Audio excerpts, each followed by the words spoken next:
Nagsimula yung lahat isang gabi nung umuwi ako galing eskwela. Nadatnan ko kasing nagkakagulo doon sa amin.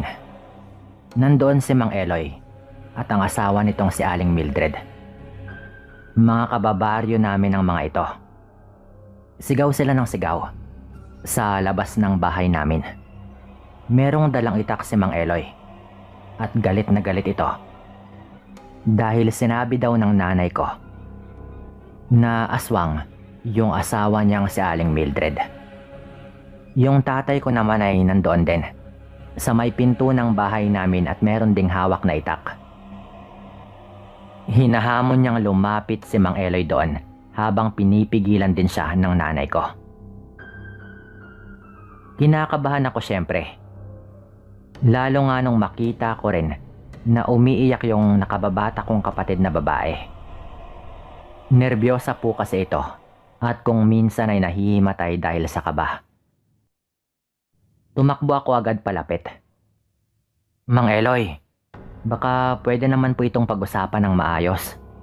Bitawan na po ninyo yung itak ninyo. At ikaw din tay, bitawan mo na rin yan. Sabi ko pa noon. Sabihin mo dyan sa magaling mong ina na ayusin niya yung bunganga niya at kung ano-anong chismis ang kanyang ipinapakalat tungkol sa asawa ko. Sagot naman ni Mang Eloy noon. Lumapit na nga talaga ako noon sa kanya at sinubukan ko itong pakalmahin. Nagdadalang tao rin yung nanay ko noon kaya nag-aalala ko na baka makunan sa sobrang nerbiyos. Kilala ko si Mang Eloy at hindi naman ito palaaway. Baka nabigla lang din. Nay, humingi ka na lang ng tawad. At ikaw rin tay, ano ba? Sigaw ko pa noon. At maswerte naman na parang bigla namang kumalma si Mang Eloy. Ganon rin yung mga magulang ko. Siguro dahil nakikita nga nila na parang naninikip na yung dibdib ng nakababata kong kapatid. Humingi ng pasensya yung nanay ko noon. Ganon rin yung tatay ko at pati na rin si Mang Eloy. Pero yung sabi ni Mang Eloy, kapag marinig pa daw niya ulit na nagkakalat ng ganong kwento yung kahit sino, baka hindi na raw siya makapagpigil. Lalo at masakit naman daw sa kanya na marinig yung mga ganong kalokohan. Sinenyasan ko na lang noon ang mga magulang ko na sumang-ayon na lang para matapos na. At umalis na nga rin yung mag-asawa pagkatapos ng medyo matagal din naman na usapan. Nung nakaalis na nga sila, doon ko na nga tinanong kay nanay kung bakit nga ba nito nasabi na aswang si Aling Mildred at naikwento pa niya sa iba. Ang sabi pa ng nanay ko, sinabi ko yon dahil nakita ko. Sigurado pa niyang tono. Nakita ko si Mildred na pasilip-silip dito noong isang araw. Nung tinawag ko naman kung bakit siya nandito, ay hindi naman ito sumagot. At bigla na lang itong tumakbo.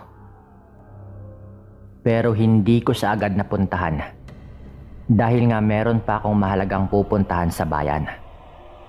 Kaya nung natapos na nga ako doon sa inaasikaso ko, pinuntahan ko siya kahapon sa kanila pagkagaling ko doon sa bayan. Madilim-dilim na yon. Dahil natagalan nga ako sa mga nilakad ko doon sa bayan. Nung nandun na nga ako sa kanila at tatawagin ko na nga sana ito, nakita ko siyang nakayuko sa may ilalim ng kanilang bahay. Eh di ba may mga alaga silang manok sa ilalim ng kanilang bahay? Kumuha ito ng isang sisiw at bigla niyang sinubo. Akala ko noon nagkakamali lang ako. Pero mabilis lang nga nitong ninuya-nguya yung kanyang sinubo. At kumuha siya ulit ng isa pa at kinain niya ulit yon. Hindi ako pwedeng magkamali, anak. Kitang-kita ko yon ng dalawang mata ko. At alam yan ni Mildred, kaya wala siyang imik nung nandito sila kanina. Alam rin talaga niya dahil nakita niya ako bago ako mabilis na tumakbo palayo. Naikwento ko na nga yun kay tatay mo ng isang gabi, pero hindi ko pa nasabi sa'yo. Dahil bumubuelo pa ako at baka hindi ka rin maniwala. Hindi ko lang ipinagpilitan kanina na totoo yung mga sinabi ko. Dahil meron ngang armas yung asawa ni Mildred at nangangamba rin ako na baka himatayin na naman itong kapatid mo sa kaba. Kaya sinubukan ko na lang ding makipag-ayos. Sagot naman ng nanay ko. Kilala ko itong si nanay. Hindi siya yung tipong mag-iimbento na lang ng kung ano-ano. Naikwento naman daw niya yon sa iba dahil nung pauwi daw siya ay namumutla pa rin daw siya sa takot. Kaya nakiinom muna siya ng tubig sa isa naming kababaryo at sa sobrang kaba daw niya sa kanyang nakita ay naikwento nga niya yon. Maigpit naman daw niyang binalaan ng mga kababaryo naming yon na wag na sanang ipagkalat pa dahil nabigla lang nga siya nung naikwento niya. Hindi naman niya akalain nakakalat pa rin yon at makakaabot nga kila Mang Eloy. Ang sabi pa ng nanay ko, mukhang wala raw kaalam-alam itong si Mang Eloy na ang kanyang asawa ay isa na palang aswang. Bagong aswang raw talaga yata, sabi pa ng nanay ko. Lalo at panay rin daw yung bisita ng mga kamag-anak ni Aling Mildred sa kanila at baka doon daw niya nakuha. O baka meron siyang minana. Hindi namin alam noon, pero ang alam namin, malakas yung posibilidad na aswang na nga talaga si Aling Mildred. Kung totoo yung mga sinabi mo, Nay, dapat wag tayong magpakampante at mag-ingat tayo dyan kay Aling Mildred. Huwag ka na munang lumapit-lapit dyan sa kanya, sabi ko pa nga noon. Isang Sabado, siguro mga ilang araw lang yung nakalipas, nagkaroon noon sa baryo namin ng libreng check-up sa mga matatanda at mga buntis. Kaya maaga pang umalis yung nanay ko para pumunta doon. Nagkataon naman na merong trabaho yung tatay ko noon. At meron namang proyekto sa eskwelahan ng kapatid ko na kailangan nga nilang tapusin kasama ang kanyang mga kaklase. Kaya nagpaalam rin itong umalis. Ang sabi sa akin ng tatay ko noon, dalan ko daw ng merienda at tubig yung nanay ko. At baka matagalan nga ito doon dahil sa dami ng mga tao na gusto ring magpa-check up. Kaya inihanda ko nga yon para dalan yung nanay ko. Nagmamadali akong pumunta doon sa may health center ng barangay namin. Nakita ko nga yung nanay ko pagdating ko doon na nakatayo sa kumpulan ng mga tao dahil mukhang nagkagulo yung mga ito dahil may isang matanda na nawala ng malay. Habang wala ring kamalay-malay yung nanay ko na nakatayo at nag-aalala doon sa nahimatay na matanda, kitang-kita ko na lumapit sa kanya si Aling Mildred. At nakabuhos lang yung kanyang atensyon sa tiyan ng nanay ko. Medyo malayo pa ako kaya nagmadali akong lumapit doon. Habang papalapit nga ako doon, medyo nagkakagulo pa yung mga tao sa nangyari sa matanda. Kitang-kita ko talaga na biglang hinawakan ni Aling Mildred yung tiyan ng nanay ko. Hinimas-himas pa niya iyon habang nakatalikod si nanay at parang hindi man lang nakaramdam yung nanay ko sa ginagawa nito. Nay! Nay! Sigaw ko agad noon at napalingon nga si Aling Mildred. Sabay dumistansya agad sa nanay ko. Nay! Tinatawag kita kanina pa. Sabi ko pa. Sabay kalabit nga kay nanay nung nakalapit na ako. "Bakit ka nandito, anak?" Tanong ng nanay ko noon, at sinabi ko na magdadala lang sana ako ng merienda niya at baka matagalan nga siya. Pero sabi nito tapos na rin daw siya at pauwi na rin pala sana nung meron ngang biglang nahimatay na matanda. Hinila ko siya agad sa gilid at sinabi ko nga yung nakita ko. "Nay, wala ka ba talagang naramdaman? Nasa likod mo kanina si Aling Mildred at hinawakan pa nga nito yung tiyan mo habang wala kang kamalay-malay." Sabi ko pa. "Ano? Wala man lang akong napansin." Abala ko doon sa matanda. Nagtatakang tanong ni nanay habang hawak-hawak yung kanyang tiyan. Hindi raw talaga niya naramdaman. "Sinasabi ko sa'yo, Nay. Totoo nga yung nadiskubre mo. Aswang talaga si Aling Mildred." Sabi ko pa habang hinahanap ko kung nasaan na nga ba siya banda nagpunta. At nakita namin siya ng nanay ko na nakatingin sa amin ng masama. Nanlilisik ang kanyang mga mata. At inamoy nito yung kanyang kamay. Yung kamay na pinanghawak niya sa tiyan ng nanay ko. Na parang biglang naging ibang tao si Aling Mildred. Alam niyo po yung tipong halos hindi na ito makapagpigil. Na nung inamoy nga nito yung kanyang kamay, sobrang nababanguhan siya doon. Ibang bango daw kasi yung naaamoy ng mga aswang sa sanggol sa loob ng tiyan. Napakabango daw para sa kanila na talagang nauuhaw sila kapag merong buntis sa paligid. Lalo na nga kung bagong aswang pa lang, gaya ng hinala namin kay Aling Mildred. Agad ko ang niyaya yung nanay ko noon na umuwi na muna kami dahil hindi na ako komportable sa kinikilos ni Aling Mildred. Mukhang okay na rin naman yung matandang nahimatay. Umagang-umaga pa po ito Pero gano'n na yung ginagawa ni Aling Mildred. Isa pa, wala naman siyang kinalaman doon dahil buntis lang at matanda yung makakakuha ng libreng check-up ng araw na yon. Nung gabi na, sinabi nga namin kay tatay ang mga nangyari. Kaya pagkatapos maghapunan, hinasa ni tatay yung kanyang mga itak kahit gabing-gabi na. Sabi ng tatay ko noon, basta mga bagong aswang daw, hindi pa raw masyadong nag-iisip at mga agresibo daw yung mga ito dahil wala pa raw silang ibang iniisip kundi makapangbiktima. Wala pa ring mga karanasan. Yung laman lang ng utak nila kapag inaatake sila ay kakain sila ng hilaw na karne.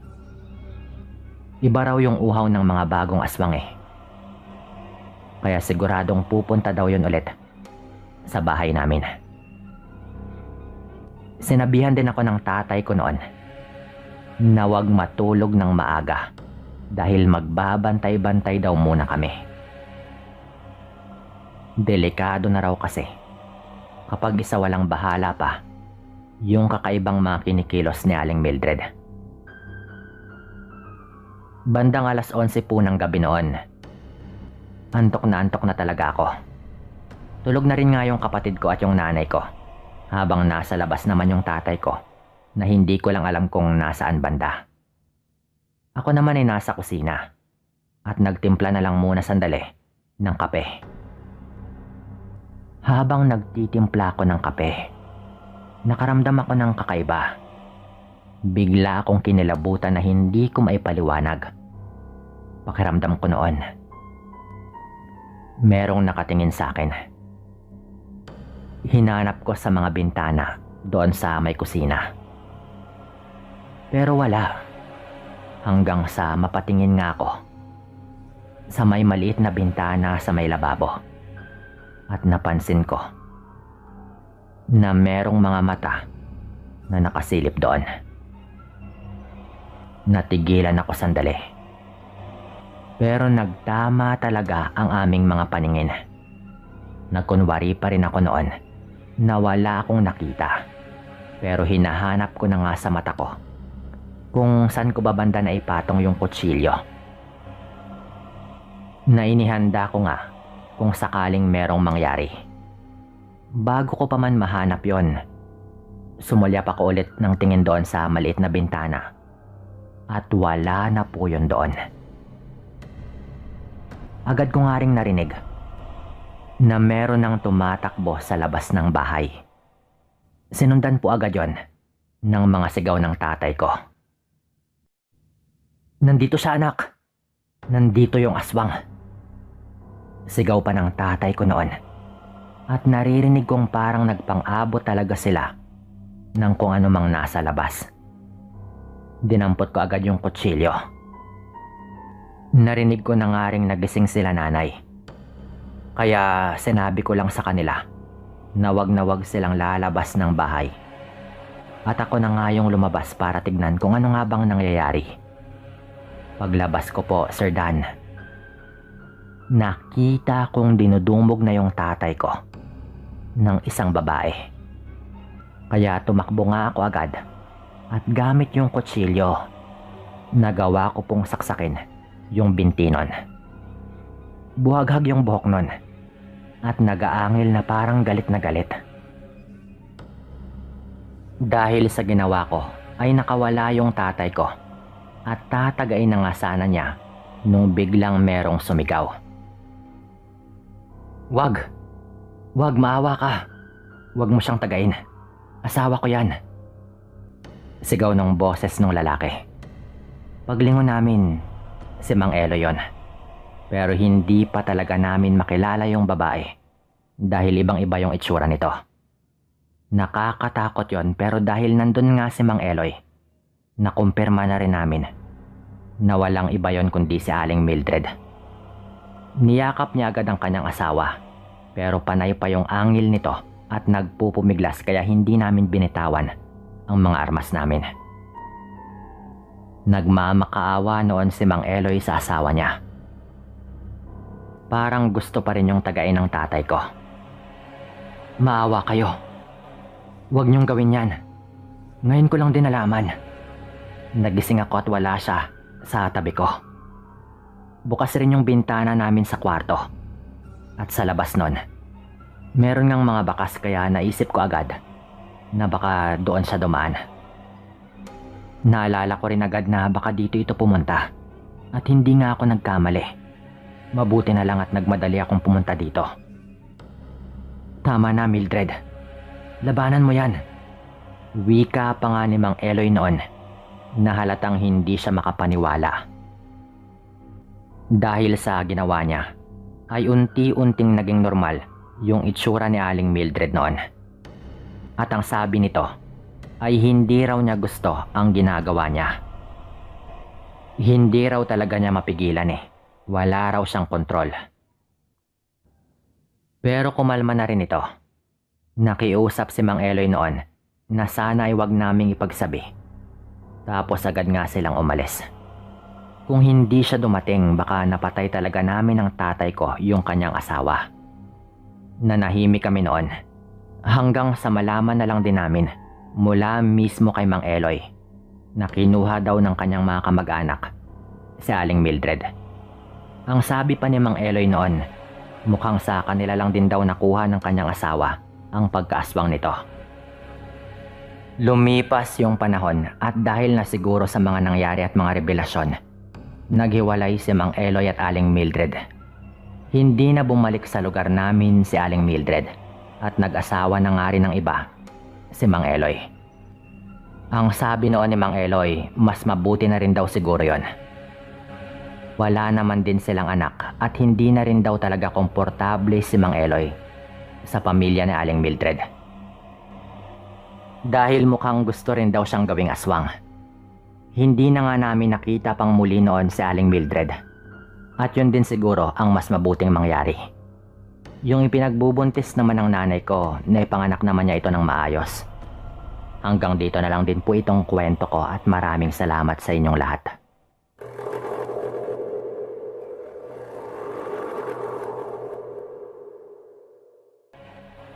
Magandang araw po sa inyong lahat. Lalong-lalo na po sa inyo, Sir Dan. Ako nga po pala si Pedro. Nakatira po ako sa Mindanao. Itong ikukwento ko po sa inyo ay karanasan po mismo ng aking lolo.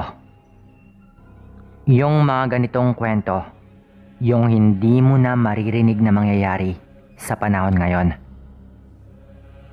Nangyari po kasi ang kwento kong ito noong dekada 60. Napakatagal na panahon na dahil nangyari pa ito noong kabataan pa po ng lolo ko na matagal nang yumao. Lahat kami sa pamilya namin ay alam po ang kwentong ito. Tuwing pumupunta po kasi kami sa bahay ng lolo, hindi pwedeng hindi ito ikwento ng lolo ko. Lalo na nung kabataan pa namin. Bihira lang po kasi kami makapunta sa bahay ni lolo. Kapag pumupunta po kami doon, ay magkakasama po kaming magkakamag-anak. Kaya lahat kami naniniwala sa aswang. Lalo po at sa kwentong ito, ay kasama rin ni Lolo Anselmo ang kanyang kapatid na si Lolo Berhel. Napakatagal na panahon na ang lumipas. Lumaki daw sila lolo na mga ngaso. Sagana pa raw kasi sa mga mababangis at ligaw na hayop noon ang mga kagubatan sa Mindanao. May mga baboy ramo, ligaw na manok, at malalaking ibon pa talaga na pwedeng mahuli at makain. Lalo at bukod sa marami pa talaga ang populasyon ng mga hayop noon, hindi rin daw ipinagbabawal pa. Hindi lang sila nangangaso para may makain, kundi ibinibenta rin daw nila ang iba nilang nahuli kung marami po silang nahuli. Pana lang raw ang gamit nila noon. Pero kapag medyo mabangis daw ang hayop, ay ginagamitan nila ng pistola. Meron daw kasing naitago ang tatay ni lolo na naiwang armas ng mga Amerikano noong panahon ng pananakop ng mga Hapon. Nasa Kabisayaan pa raw noon ang tatay ni lolo. At dinala niya ang armas na iyon, pati yung mga bala nung lumipat sila sa Mindanao, kung saan ito nakapangasawa. Kaya sa Mindanao na talaga ipinanganak at tumanda ang Lolo Anselmo ko. Ang sabi ni lolo sa amin, meron daw silang itinuturing noon na kakumpetensya sa pangangaso.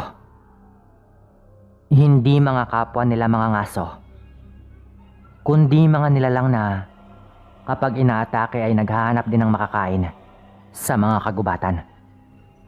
Walang iba kundi ang mga aswang, ang sabi ni lolo sa amin noon, Sir Dan.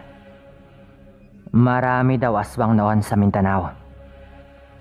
Marami daw talaga na umabot na sa punto na kapag binanggit mo raw ang salitang aswang, sa tuwing nakakakita ka ng patay na hayop na wala ng lamang loob, ay parang normal na lang daw na bagay. Wala daw magtataka dahil karamihan sa mga tao noon alam na merong aswang, na nandyan lamang sila at sila talaga ang may kagagawan sa mga natatagpo ang baboy ramo o kung anumang hayop na patay na wala ng lamang loob. Parang sa lugar daw kasi nila lolo ay unti-unti nang dumadami ang mga aswang ng panahong yon. Wala silang kaalam-alam na hindi na yon gawa ng hayop o kung sino man kundi ng mga aswang. Kung bakit sigurado raw sila lolo doon, Sir Dan, ay dahil ang tatay daw ni lolo noon ay may mga nalalaman na rin sa mga aswang. Lalo at sa Kabisayaan ito nanggaling. Na nung mga panahon daw na iyon ay itinuturing na lugar kung saan dumarami na talaga ang mga aswang. Ang sabi ni lolo, dumating daw sa punto noon na pakonte na ng pakonte ang mga hayop sa gubat na malapit sa kanilang lugar. Dahil parang nakakaramdam din daw ng panganib ang mga hayop. Nakusa na lang din nilang nilisan ang gubat. Doon na raw nagsimulang naging mas magulo ang lahat. Dahil nagsimula na ring mangbiktima ng tao ang mga aswang sa kanilang lugar. Ang mahirap pa doon ay may nabiktimang kamag-anak nila Lolo. Namatay daw ang sanggol ng pinsan ni Lolo. At alam na alam po nilang aswang ang may kagagawa nun. Sa totoo lang, alam nila mismo kung sino. Merong mag-asawa raw na walang anak na malapit lang doon sa bahay ni Lolo at ng kanyang pinsan. Kung saan nakita mismo nila Lolo na nandoon sa may likod ng bahay ng mag-asawa ang dugo ang lampi ng sanggol. Hindi sila pwedeng magkamali dahil yung borda sa lampin ay ang pinsan mismo ni Lolo ang nagborda. Yun rin daw ang parehong lampin na nawala nung gabing nalagutanan ng hininga ang sanggol ng kanyang pinsan. Baka yung katawan daw pala na kanilang pinaglamayan ay napalitan na ng aswang. Galit na galit daw noon ang tatay ni Lolo, pero ito yung mga panahong nagkakasakit na ito. Kaya ipinangako ni Lolo Anselmo at Lolo Berhel na kapag makita mismo nila sa mata ang aswang na iyon, ay siguradong igaganti nila ang namatay nilang sanggol. Dito na raw nagsimulang mapadalas ang pagbabantay nila Lolo sa bahay ng mag-asawang pinaghinala ang aswang. Ayaw rin naman kasi nilang gantihan na lang nang hindi sila nakakasiguro. Sa loob ng mga ilang linggo raw nilang pagbabantay, wala raw silang napapansing kakaiba noon. Masyado raw kasing maingat ang mag-asawa. Isang gabi, muling nagbantay sila Lolo, doon kasama niya si Lolo Berhel. At hindi nila inaasahan na habang nakaupo sila sa likod ng malaking puno, malapit lang din sa likod ng bahay ng mag-asawa, bigla na lang raw sumulpot ang lalaki doon sa mag-asawa. Naitago natin sa pangalang Rodel.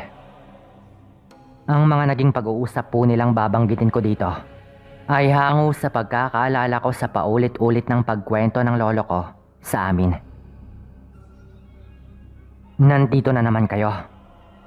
Ilang gabi na ba kayong nagbabantay dito? Talagang gusto niyong patunayan na aswang kami, no? Nag-aaksaya lamang kayo ng oras.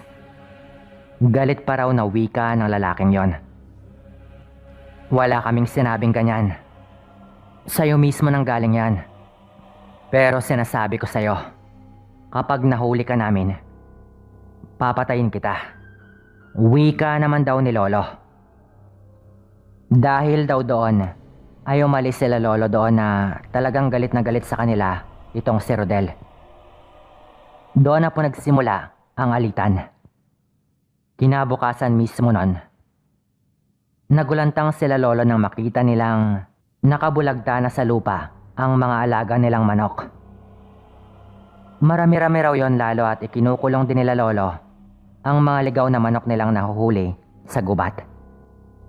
Ang iba raw doon ay wasak na ang tiyan, pero karamihan daw ay parang pinatay lang at wala naman daw bawas o kung ano paman. Parang binali lang raw ang leeg. Samantalang ang iba naman raw ay nagkalat na ang lamang loob sa harap mismo ng bahay nila Lolo. Siyempre, alam na nila kung sino ang may gawa. Ang parehong aswang na dumali sa sanggol ng pinsan ni Lolo. Galit na galit daw noon sila Lolo at gustong sukubin na ang mga aswang. Ngunit, pinayuhan sila ng tatay ni Lolo na imbes na sumukob, ay abangan na lang daw nila sa gabi. Dahil sigurado raw na babalik ang mga aswang para patayin din o kainin ang iba pa nilang alagang hayop. May reputasyon daw kasi ang mga aswang na nagtatanim ng galit. Hindi raw titigil ang mga ito hanggat hindi nila nasisigurado na mananahimik na ang kanilang kaalitan. At hindi nga nagkamali ang tatay ni Lolo noon. Ang ginawa nila Lolo Anselmo at Lolo Berhel, naglatag sila ng patibong doon banda sa mga alaga nilang baboy sa likod ng bahay. Malakas kasi ang duda nila noon na yung mga alaga nilang baboy ang sunod na bibiktimahin ng mag-asawang aswang. Lalo at silang magkakapitbahay daw ay puro magpapamilya. At ang mag-asawa lang ang naaswang na malapit din sa bahay nila lolo ang hindi nila kadugo. Naglatag daw sila lolo ng patibong na lambat. Yung puting lambat po ito na medyo manipis pero mahirap makawala kapag nahuli ka gamit ito. Yun bang ginagamit sa pangingisda? Doon nila inilagay yon sa may kudal ng mga baboy.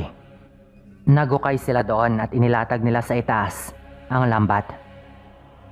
Tinakpan lang nila ng mga dahon at kaunting lupa. Sa oras na may umapak daw doon na iba, siguradong mahuhuli daw ito ng lambat na ang magkabilang mga dulo ay nakakonekta sa lubid na nakatali sa malapit na mga puno. Medyo komplikado po ang patibong na yon kaya mahirap pong ipaliwanag. Pero kung lumaki ka na sanay kang mamuhay sa gubat at mangaso, talagang matututo kang gumawa ng mga patibong. Mga 2 araw po pagkatapos ng nangyaring yon, nakatsamba nga sila lolo at nahulog sa patibong ang isa sa mag-asawa. Walang iba kundi ang lalaki. Pero nililinaw ko, Sir Dan. Nang marinig nila lolo ang ingay at agad silang lumabas ng bahay dahil nga hindi rin sila natulog ng gabing yon. Ang naabutan daw nilang pilit na nagpupumiglas sa lambat sa loob ng kanilang hinukay ay hindi tao. O dapat ko bang sabihin na wala sa kanyang anyong tao, kundi nasa anyong hayop. Sa punto daw na iyon, Sir Dan, ay hindi na mapigil ni lolo ang kanyang galit. Parang bumabalik-balik sa kanya kung paanong biglang nagkasakit ang anak ng kanyang pinsan. At sa loob lamang ng 2 araw ay bigla raw namatay ang sanggol. Mabilis daw na hinila ni Lolo Berhel sa hukay ang lambat na iyon at pinagtataga niya ang malaking aso. Pero pinabitawan daw yon sa kanya ni Lolo Anselmo. Sabay kumuha si Lolo Anselmo ng 1 galon na gaas na ginagamit nila sa mga gasera nila kapag gabi.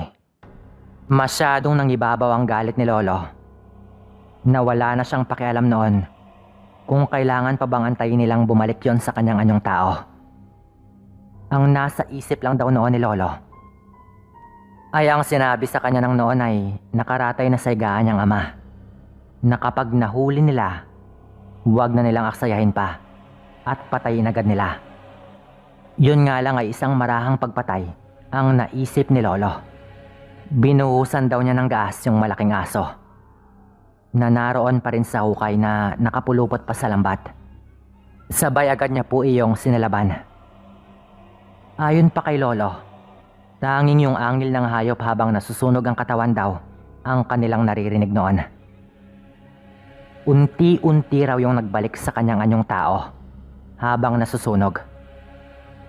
At kahit nagliliyab, kilalang kilala daw nila Lolo ang lalaking yon. Alam niyo na po siguro kung sino. Tinignan lang nila yon hanggang matupok. Pagkatapos daw po nun, ay agad na tinungo nila Lolo ang bahay ng mag-asawa. Ngunit parang nakatunog na daw ang babae at wala na silang naabutan doon sa bahay na yon. Nagawa pong patayin nila Lolo ang lalaki doon sa mag-asawa pero nakatakas daw ang babae. Ito po ang malagim na kwento ng lolo ko na matagal nang pumanaw na nangyari pa noong dekada 60 sa isang baryo sa Mindanao. Maraming salamat po sa mga makikinig. Paalam.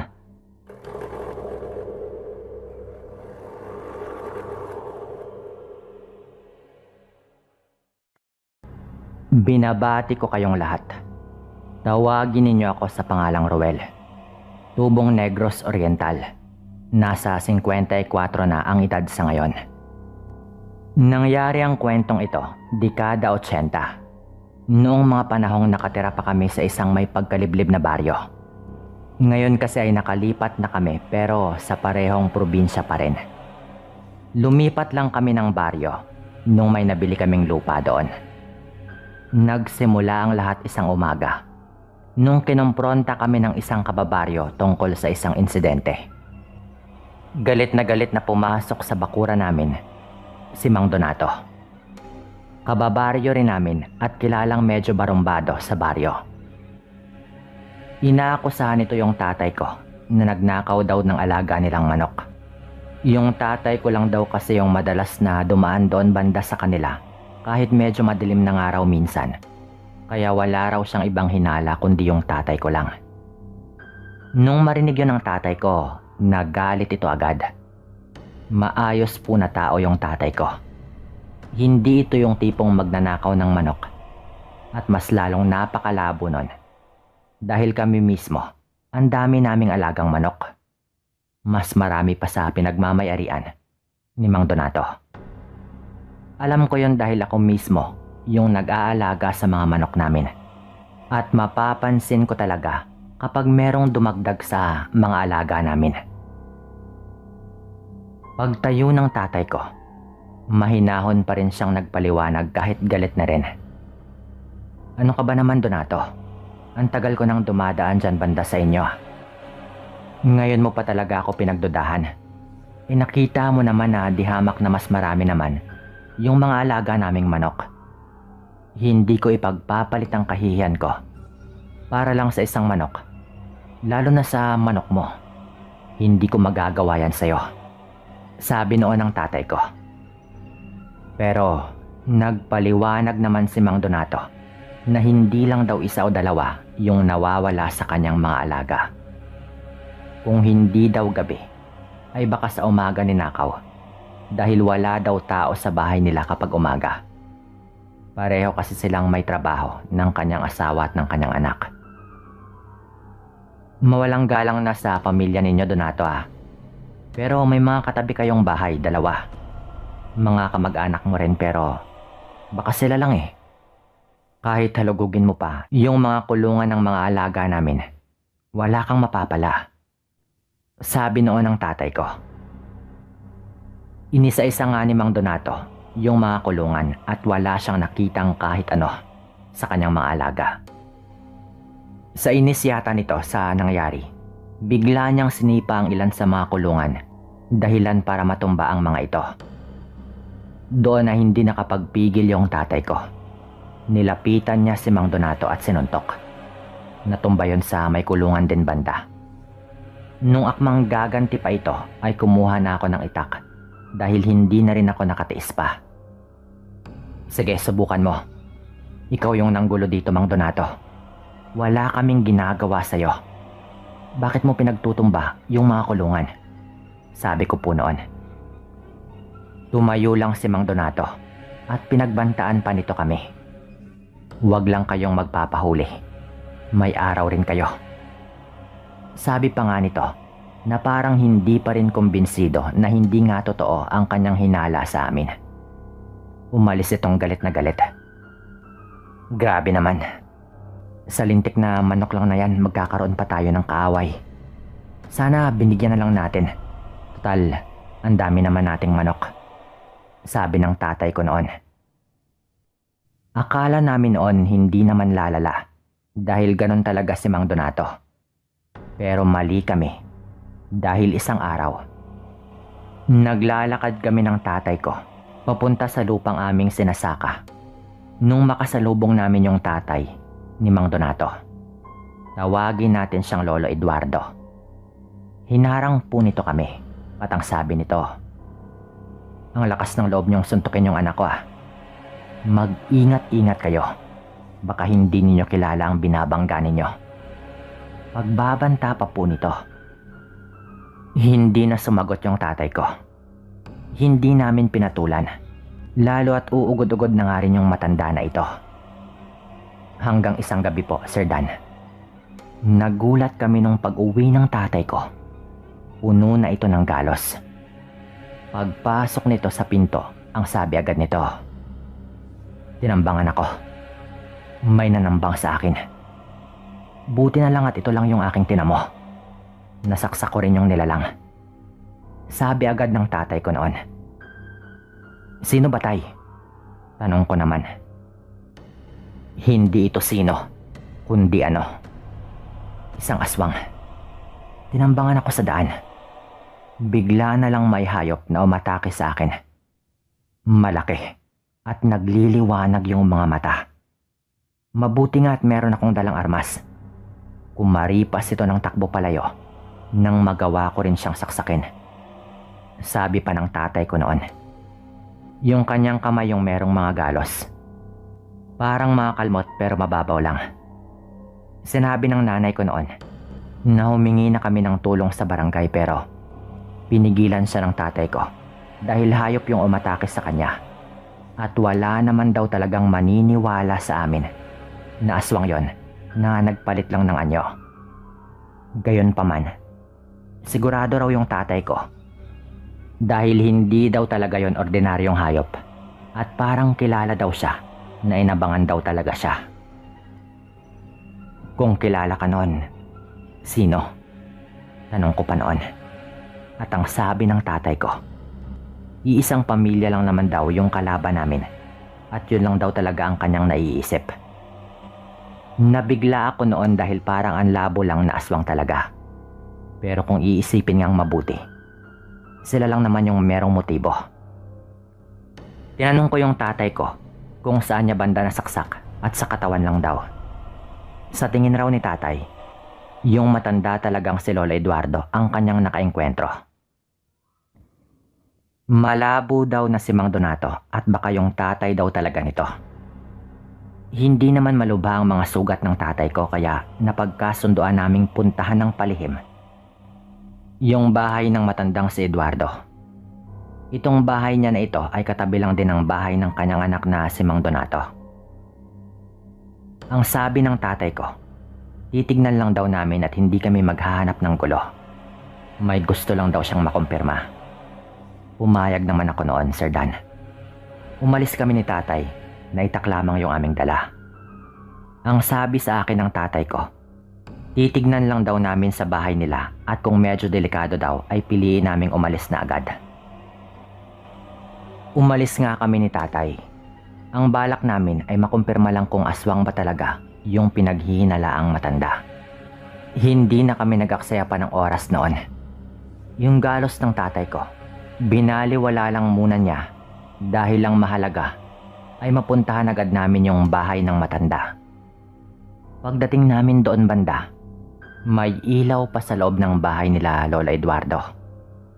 Sa bahay naman nila Mang Donato ay patay na yung mga ilaw na animoy natutulog na yung mga ito. Ganon rin sa isa pang bahay. Nakamag-anak din naman nila. Marahan kaming lumapit ng tatay ko sa bahay ng matanda.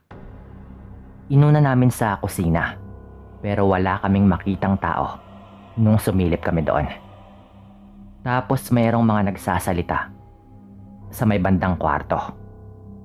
Doon kami sa may bintana pumwesto ng tatay ko para makita namin yung nasa loob. Una siyang sumilip, Sir Dan. At nung sisilipin ko na rin sana, hinawakan ako agad ng tatay ko sa balikat ko at ibinalik sa pagkakaupo sa may ilalim banda ng bintana ng kwarto. Parang namutla bigla yung tatay ko noon na halatang biglang natakot o kinilabutan. Yung nasa loob ay parang sina Lola Eduardo at ang kanyang asawa. Nag-uusap yung mga ito at kinilabutan na rin ako nung marinig kong tugmang-tugma ang kanilang pinag-uusapan sa mga nangyari. Ang sabi pa ng matanda, hindi ko inaasahan na meron siyang armas. Noong inatake ko siya, agad niya akong sinaksak. Buti at hindi ako napuruhan. Sabi pa ng matandang si Lola Eduardo. Kumpirmado talaga. Pero dahil hindi nga ako mapakali, bigla pa rin akong sumilip kahit pinagbawalan na nga ako ng tatay ko. Bagay na pinagsisihan ko rin. Dahil nung sumilip po ako, nakita ko ang kahindik-hindik na eksenang kailanman hindi ko talaga makakalimutan. Pagsilip ko, nakita ko si Lola Eduardo. Nakahubad ang damit pang itaas at merong sugat sa kanyang katawan. Kitang-kita ng dalawang mata ko kung paanong humahaba yung dila ng matanda at mabilis po nitong dinidilaan ang kanyang sugat sa kanyang katawan. Pakiramdam ko noon, nanlalaki yung ulo ko dahil sa kaba at talagang nanginginig yung katawan ko. Kitang-kita ko po talaga. Dinidilaan ni Lolo Eduardo yung kanyang sariling sugat. Gusto ko nang umalis noon, agad-agad. Kaya tumigil na ako sa pagsilip at sinenyasan ko nga yung tatay ko na umalis na kami. Ngunit bago pa man namin yun magawa, napasigaw po ako noon nung sa may bintana ay merong biglang nagsalita. "Sinong nandyan? Akala nyo ba hindi ko kayo mararamdaman?" Sabi pa ng matanda. Nakayuko ako noon at nung tumingin ako sa may bintana, naroon po yung matanda. Nakasilip at nanlilisik yung mga mata. Talagang kinilabutan ako noon. Napasigaw ako ng ilang ulit dahil nagulat nga ako at natakot. Hinila ako ni tatay noon, mga ilang hakbang palayo doon sa bahay. Alam na nga namin yung pagkatao ni Mang Eduardo. Nagsalita pa yung tatay ko noon. "Alam na namin, Mang Eduardo, pero wala kaming balak na makipag-away." Sabi pa ng tatay ko kay Lola Eduardo na agad na ngang lumabas ng kanyang bahay. Galit na galit ito nung lumabas ito. At yung sugat niya na nasaksak nga ng tatay ko, tumigil na sa pagdurugo. Naani mo yung may epekto talaga yung pagdilang ginagawa niya roon. Ang lakas ng loob niyong pumunta pa dito pagkatapos ng mga nangyari, sabi nung matanda. Kaya sumagot naman yung tatay ko. "Inatake mo ako, kaya prinotektahan ko lang din yung sarili ko. Wala kaming ginagawa sa inyo. Pati yung mga alagang manok ni Donato, wala rin kaming kinalaman doon. Nasuntok ko lang siya dahil nanggulo siya. At kung sakaling atakihin mo kami dito, ipagtatanggol namin ang sarili namin," sabi noon ng tatay ko, na hawak-hawak na ang kanyang itak. Nagulat na lang ako nung meron pang isang nagsalita. Si Mang Donato. Ang sabi nito, "Hindi na kailangan. Alam ko na yung totoo. Umalis na kayo dito. Alam kong wala kayong kinalaman sa pagkawala ng mga alaga ko," sabi pa nga noon ni Mang Donato. Nagalit noon si Lola Eduardo at ano ba raw yung pinagsasabi ng kanyang anak. Pero sinagot siya ni Mang Donato, "Huwag ka nang magmaang-maangan, tay. Ikaw yung may gawa. Nakita ka raw ng asawa ko. Kinakain mo yung mga alaga kong hayop dahil isa ka palang aswang. Natakot lang yung asawa ko na sabihin agad sa akin yon. Di ba tama ako? At yung sugat mo, na paano ba yan? Totoo di ba? Inatake mo sila, kaya nagkasugat ka ng ganyan." Galit na sabi ni Mang Donato na mukhang nagulat din ng malamang aswang ang kanyang ama. "Ruel, umalis na kayo ng tatay mo. Ako nang bahala rito. Pasensya na sa nagawa ko nung nakaraan. Akala ko talaga may kinalaman kayo eh. Barumbado lang ako pero marunong akong tumanggap ng pagkakamali," sabi pa nga ni Mang Donato noon at pinaalis na nga niya kami. Hinarang din niya ang tatay niya na parang gusto pa rin nga kaming habulin. Habang naglalakad palayo, narinig naming sinasabi ni Mang Donato sa kanyang ama na kapag hindi pa rin daw ito kumalma, ay siya na mismo yung magpapakalat sa tungkol sa pag-aswang nito. Nakauwi naman kami ng maayos ng gabing yon. Nanahimik lang kami noon at hindi naman kami pinakialaman ulit ni Lola Eduardo. Nung mamatay po yung matanda noon, napansin namin ng tatay ko na panay ang pabalik-balik ng albularyo sa kanilang bahay, kasama si Mang Donato. Baka humingi sila ng tulong tungkol sa pag-aswang ng kanyang ama. Siguro para wala na ring tumanggap pa doon. Yun yung duda namin. Hanggang dito na lang din po ito. Maraming salamat po sa inyong lahat.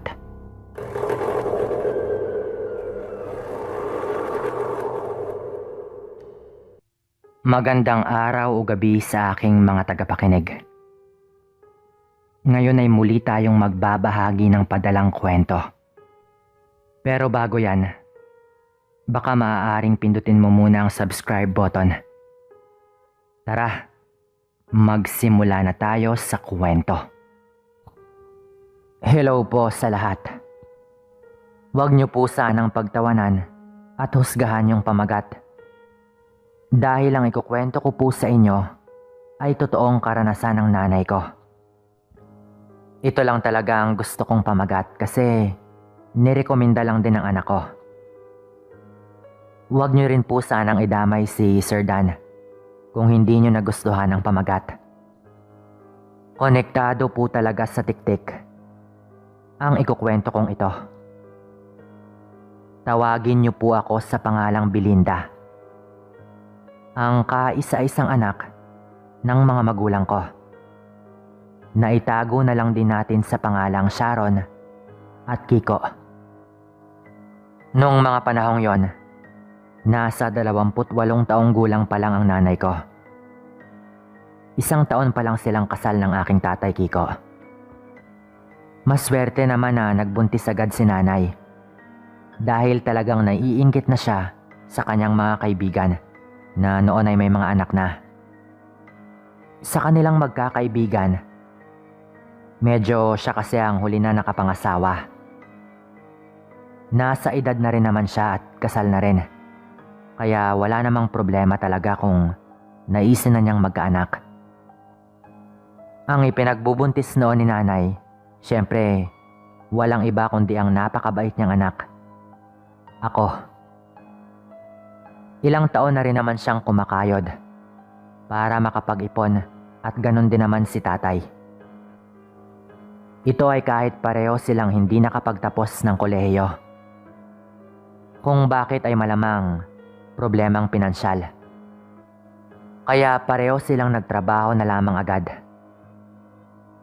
Doon naman sa pinagtatrabahuhan nila, sila nagkakilala ng tatay ko at nagkamabutihan. Nga pala, taong 1990 nangyari itong aking kwento. Kaya alam nyo na ang edad ko. Nasa kalendaryo pa naman. Nung nabuntis na si nanay, nagtrabaho pa raw siya ng ilang buwan.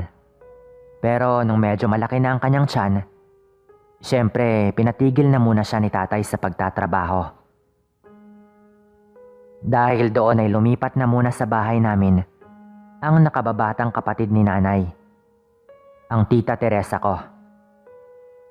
Para naman may makasama si nanay doon sa bahay at may makakatulong. Isang araw, habang nakaupo si nanay at si tita Teresa sa labas ng kanilang bahay, biglang may dumaan na nagbebenta ng kung ano-anong produktong pangpahid sa balat. Mula sa lotion hanggang sa kung ano-anong mga ginagamit na pangmasahe at para sa pananakit ng katawan. Sumisigaw-sigaw pa raw ito habang naglalako at talagang iniisa-isa ang mga kabahayan. Dahil nga nagbubuntis syempre parang interesado ang nanay ko. Lalo at dumadalas na rin daw noon ang paghilab ng kanyang tiyan at pagsakit ng likod at balakang. Sa isip ni nanay ay baka meron kung anong pangpahi doon na makakatulong na maibsan ang pananakit ng kanyang balakang. Kaya talagang hinintay nilang dumaan doon sa may bahay namin ang babaeng naglalako. Pinayuhan pa ni Tita Teresa si nanay na wag na. Dahil nga baka hindi mapagkakatiwalaan ang produkto ng babaeng yon. Pero ang sabi naman ng nanay ko, wala naman sigurong masama kung tignan muna nila. At baka pwede rin na utang muna. Ganon kasi talaga ang nanay ko. Kahit pwede naman niyang bayaran na agad, basta't pwedeng utangin, uutangin muna para mapaikot pa raw niya yung pera. Nung nandun na banda yung babaeng naglalako sa bahay namin, tinawag pa raw yun nila nanay para lumapit doon banda sa kanila at matignan nila ang produkto. Mabilis namang lumapit ang babae na nagpakilalang taga-kabilang barangay lang raw. Naitago na lang din natin sa pangalang Aling Magda. Tuwang-tuwa pa raw ito nang makitang buntis ang nanay ko. Ang edad raw kasi nito ay hindi naman nagkakalayo pero ayon raw dito, hindi pa raw nabiyayaan ng anak itong si Aling Magda. Kahit matagal na rin silang nagsasama ng kanyang asawa. Nag-offer naman daw itong si Aling Magda na pwede namang subukan muna ni nanay ang mga produkto niya. Siya pa mismo ang kumuha ng konti sa bote at ipinahid iyon sa likod ni nanay. Natuwa naman itong si nanay at hinayaan lang niya. Nabanggit pa nito ang panghihilab ng kanyang tiyan. Kaya sinabi din ni Aling Magda na pwede niyang hilutin muna sandali ang tiyan ni nanay. Ang sabi raw noon ni Tita Teresa, siya na lamang ang gagawa. Pero binanggit nitong si Aling Magda na nursing student daw pala siya noon at may alam na kaunti sa mga ganoong bagay. Pero hindi nga lang raw ito nakapagtapos. Kaya hindi na lang daw nagpumilit ang tita ko. Ang ipinagtataka naman daw ni tita, parang naging sunod-sunuran lang raw dito si nanay at lahat ng sabihin nito ay sinusunod ni nanay. Iniangat agad ni nanay ng bahagya ang damit niya at hinayaan si Aling Magda na hilutin ang kanyang tiyan. Nung una raw ay marahan lang naman at maingat. Pero habang pinagmamasdan daw yon ni tita, parang dumidiin daw yon. Pero hindi na niya makita talaga. Lalo at ibinaba na raw nito ang damit ni nanay habang nasa loob ang kanyang kamay at patuloy na hinihilot ang tiyan ng nanay ko. Nagsimula na raw itong umisi ng makahulugan na parang na-e-enjoy nito ang ginagawa niyang hilot. Si nanay naman raw ay parang nasasaktan na pero hindi ito nagrereklamo. Doon na raw umalma si Tita Teresa. Ate, ano ba? Nasasaktan ka na sa ginagawa niya. Wika raw ni tita kay nanay at medyo tumaas ang boses nito. Doon na raw natauhan ng nanay ko at pinatigil naman daw ni Tita Teresa si Aling Magda. Nung tignan ni tita ang tiyan ng nanay ko, meron ng mapupulang marka raw rito. Parang marka ng mga kuko na muntik nang bumaon sa tiyan ng nanay ko. Agad na hinila ni Tita Teresa ang kamay ni Aling Magda. Pero nung tignan niya iyon, maikli naman raw ang mga kuko nito. Si nanay naman daw ay nagulat din nang makita niya yon. Sa hindi maipaliwanag na dahilan, parang nagawa ni Aling Magda na kusang mapasunod ang nanay ko. Hindi na po kami bibili niyan, lalo na sa mga katulad mo. Umalis ka na lang po, ate. Wika raw ni Tita Teresa na may kaunting pasaring kay Aling Magda. Habang litong-lito pa rin ang nanay ko sa nangyari. Nagalit noon si Tita Teresa kay nanay dahil doon. Sa kagustuhan ni nanay na maibsan ang sakit ng kanyang balakang at tiyan, hinayaan na lang niya si Aling Magda. Ang hindi niya lang maintindihan ay kung paanong parang bigla siyang nawala sa kanyang sarili. Mabuti na lang at alerto si Tita Teresa. Pagdating ni Tatay Kiko, nagalit rin daw ito sa nanay ko. At sinabi nitong magdoble ingat si nanay sa mga susunod niyang makakakilala. Pero nung sumapit na ang gabi, mga bandang 11:11 raw ay may narinig silang kakaibang tunog. Pamilyar naman daw sa kanila yon. Pero nung araw raw ay hindi pa talaga sila maalam sa mga ganong bagay. Ate, naririnig niyo ba yan? Ate, kuya, gumising kayo. Katok raw ni Tita Teresa sa pinto ng kwarto nila nanay. Nagkataon namang gising din pala si nanay at narinig din niya ang tunog. Ang tunog na tinutukoy nila, walang iba kundi ang tunog ng tiktik. Pinapasok nila si tita sa kwarto dahil nga natakot raw.